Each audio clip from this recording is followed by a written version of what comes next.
Komisi Pemberantasan Korupsi menetapkan Bupati Penajam Pasir Utara Abdul Ghafur Mas'ud dan 5 orang lainnya sebagai tersangka kasus suap pengadaan barang dan jasa serta perizinan 2021-2022, Kamis 13 Januari 2022.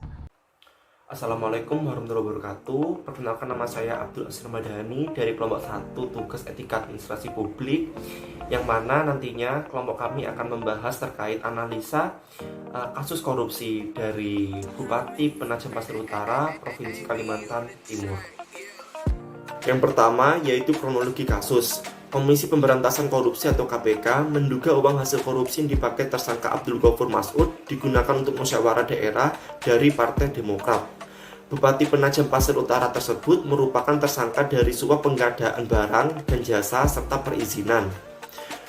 Perkara ini bermula saat pemerintah Kabupaten Penajam Pasir Utara mengagendakan beberapa proyek pekerjaan yang ada pada Dinas Pekerjaan Umum dan Tata Ruang serta dari Dinas Pendidikan, Pemuda dan Olahraga Kabupaten Penajam Pasir Utara pada tahun 2021. Nilai kontrak dari kedua proyek tersebut yaitu mencapai sekitar 112 miliar rupiah. Rinciannya yaitu yang pertama, proyek multi-years peningkatan Jalan Sotek sampai Bukit Subur dengan nilai kontrak sebesar 58 miliar rupiah, dan juga proyek lainnya yaitu pembangunan gedung perpustakaan dengan nilai kontrak sekitar 9,9 miliar rupiah. Yang kedua yaitu jenis korupsi. Pada kasus korupsi yang terjadi pada Bupati Penajam Pasir Utara dapat diklasifikasikan ke dalam dua jenis korupsi, yaitu korupsi translatif dan juga korupsi defensif. Dalam kasus tersebut, jenis korupsi translatif dapat terlihat pada adanya kesepakatan antara bupati dan juga kontraktor untuk saling menguntungkan satu sama lainnya. Selain itu, adapun jenis korupsi defensif yang dibuktikan dengan pihak kontraktor memberikan uang sejumlah 1 miliar rupiah kepada bupati untuk dapat mengerjakan proyek tersebut. Slide selanjutnya yakni logika. Logika merupakan hal yang berkaitan dengan benar atau salahnya suatu tindakan yang dilakukan oleh seseorang. Jadi logika itu merupakan pemikiran apakah tindakan yang dilakukan oleh seseorang itu sudah benar atau belum.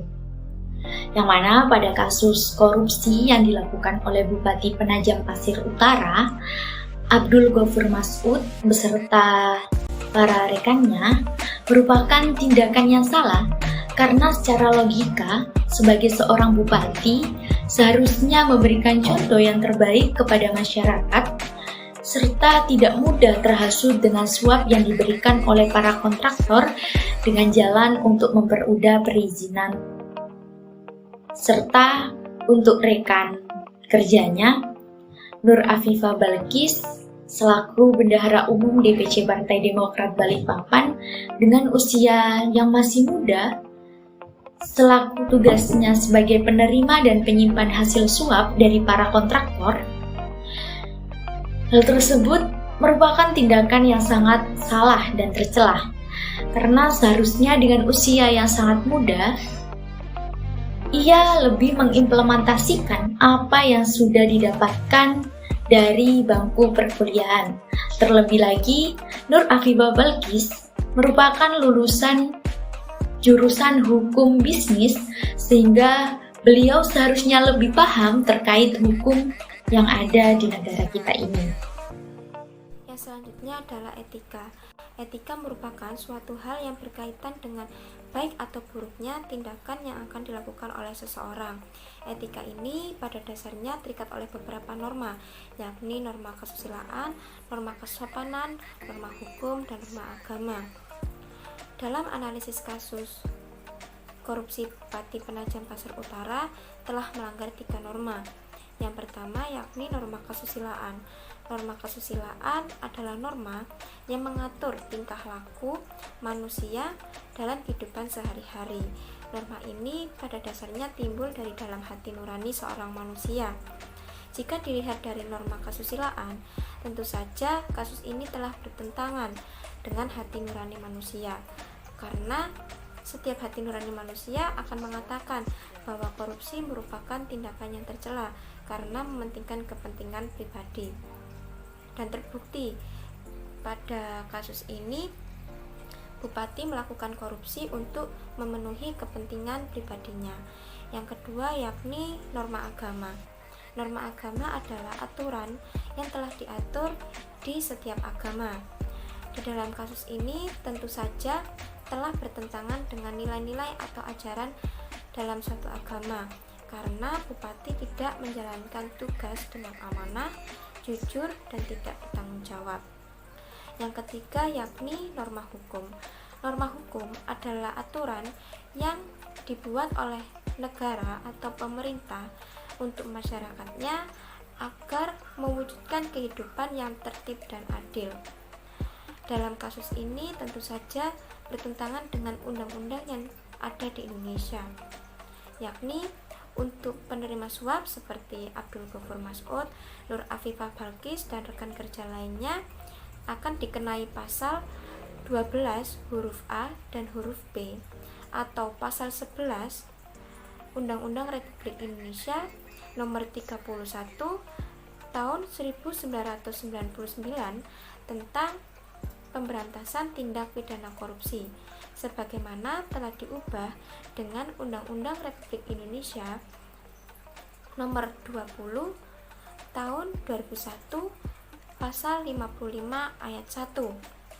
Sedangkan untuk Ahmad Sudi sebagai pemberi suap akan dikenakan pasal 5 huruf A dan huruf B atau pasal 13 Undang-Undang Republik Indonesia nomor 31 tahun 1999 tentang pemberantasan tindak pidana korupsi yang sebagaimana telah diubah dengan Undang-Undang Republik Indonesia nomor 20 tahun 2001. Yang terakhir adalah estetika. Estetika merupakan hal yang berkaitan dengan indah atau tidak indahnya tindakan yang akan dilakukan oleh seseorang. Dalam kasus ini tentu saja tindakan korupsi merupakan tindakan yang tidak indah karena dapat menyebabkan yang pertama, rusaknya struktur pemerintahan di daerah Penajam Pasir Utara. Yang kedua, rusaknya struktur organisasi Partai Politik Demokrat di Balikpapan karena diketuai langsung oleh Bupati selaku koruptor yakni Abdul Ghafur Mas'ud. Yang ketiga, menimbulkan adanya perspektif negatif pada era pemerintahan Abdul Ghafur Mas'ud saat itu. Slide selanjutnya yakni terkait solusi. Dari kasus korupsi yang dilakukan oleh Bupati Penajam Pasir beserta para rekan kerjanya yang sudah dijelaskan tadi oleh teman-teman, agar tidak terulang kembali, maka seharusnya diberikan solusi. Dari kasus tersebut diberikan solusi diantaranya yakni yang pertama, diberikan hukuman penjara sebagai bentuk hukuman jerah agar kasus tersebut tidak terulang kembali, di mana Bupati Abdul Ghafur Mas'ud dan Nur Afifah Balqis selaku Bendahara Partai Demokrat Balikpapan ditahan di rutan KPK Gedung Merah Putih, sedangkan untuk para penyuap lainnya ditahan di rutan Polres Jakarta Timur. Kemudian untuk solusi yang kedua yakni dilakukan pemberhentian jabatan. Untuk bupati diberhentikan jabatan dari seorang bupati, serta untuk Nur Afifah Balqis selaku Bendahara Umum DPC Partai Demokrat Balikpapan diberhentikan dari jabatannya sebagai seorang bendahara. Serta yang ketiga yakni dilakukan penyitaan uang dari hasil korupsi tersebut sebagai bentuk bukti melakukan tindakan korupsi terkait suap dan perizinan. Dan yang terakhir, kesimpulan. Dari beberapa penjelasan yang sudah dijelaskan oleh teman-teman tadi terkait kasus korupsi yang dilakukan oleh Bupati Penajam Pasir beserta para rekan kerjanya, dapat disimpulkan bahwa korupsi tersebut merupakan korupsi jenis defensif dan translatif. Serta apabila kasus tersebut dilihat dari 3 dimensi filsafat, yakni dimensi logika, etika, dan estetika, Tindakan korupsi tersebut merupakan tindakan yang tidak sesuai dan bertentangan dengan ketiga dimensi tersebut.